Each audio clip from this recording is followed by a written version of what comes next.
The loose collection of individuals that constituted the 10th Avenue Writers' Underground was assembled in a haphazard fashion across the surprisingly spacious living room belonging to Wilson Knight. The room had several appropriate places to sit and lounge, including the floor, which was covered in a heavy pile carpet and was deemed by many to be quite comfortable in the event a short nap was needed. The room was part of a 7th-floor condo, which was either owned by Wilson's parents or by Wilson himself, depending on who asked and what kind of mood Wilson happened to be in at the time. It was Wilson who told Oliver to stop reading. Under most circumstances, this interjection would be considered rude, except everyone expected rudeness from Wilson as a matter of course, and Oliver was glad to be stopped.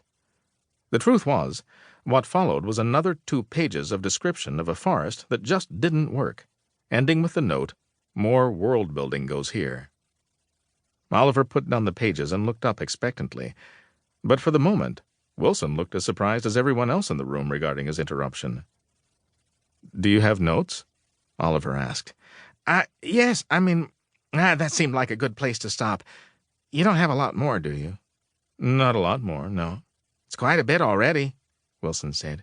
"What you've done so far." "It's a start." "For the purposes of the assignment, it's more than enough. You didn't write an entire epic in a week, I'm just assuming." "No, I didn't." "Then let's talk about what you've got here." If it seemed like Wilson was a little too professorial for someone who was age-wise a peer to the entire writers' group, that was because the 10th Avenue Writers' Underground, which everyone called either Ta-Woo or the Woo, was his idea. More exactly, people involved in it got involved because Wilson Knight ran the thing. There were 2 reasons for this. First, Wilson Knight had an MFA in creative writing from a university everyone had heard of. Second, and possibly more importantly, Wilson Knight had been published. Neither of those facts meant nearly as much to the people who had accomplished both of those things as they did to the people who had not. The publication involved a short story in a literary magazine that was so obscure, if Wilson or anyone else announced one day that the magazine itself was a work of fiction, nobody would be all that surprised.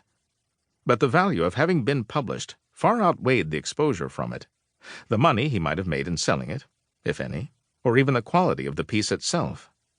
In truth, hardly anybody had read the story either, for the same reason nobody had really heard of the magazine it was featured in. The value came from the accolades that followed. Wilson Knight was a certified, important, generational voice. There had been more articles published on the significance of Wilson Knight, author, than things published by Wilson Knight, author, by a factor of at least 10. This didn't mean Wilson was not a good writer. By all accounts, he was very good indeed. It was only that the people who had first-hand experience with his prose were greatly outnumbered by the people who only knew of it by word of mouth. It was probably true that were Wilson to never write another word, he could still survive as an important generational voice in literary circles for several years. Whether or not this theory was put to the test depended on when and if he actually finished his novel. "Fantasy is a challenging first choice," Wilson said, somewhat grandly. "Bold, I mean." "All right," Oliver said, not sure whether or not he agreed with this, but willing to take whatever ride his ostensible mentor was thinking of taking him on. "Why do you say it's bold?" "It's a well-worn path, isn't it? An entire genre built on mimicry of an early original voice." "You mean Tolkien?" "Of course I do. I don't mean any disparagement when I say this, by the way. It's generally a respected genre." Oliver thought everything Wilson just said was disparagement, and he doubted anybody in the room took it as anything less than precisely that. "I think that's an oversimplification," he said. Sure, a little reductionism to make a nuanced point." Wilson used more expensive words when challenged. If he ever got into a hot enough argument, he'd likely start speaking entirely in Latin. "And what's your nuanced point?" "That you shouldn't start a quest to find your own voice by imitating someone else's." The writing assignments for the Ta-Woo were given out weekly and based on nothing more than whatever letter Wilson felt particularly close to that day.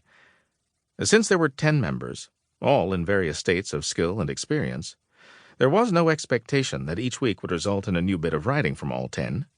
In fact, the likelihood that any of the participants would have something corresponding to the letter handed out in the prior week was pretty low.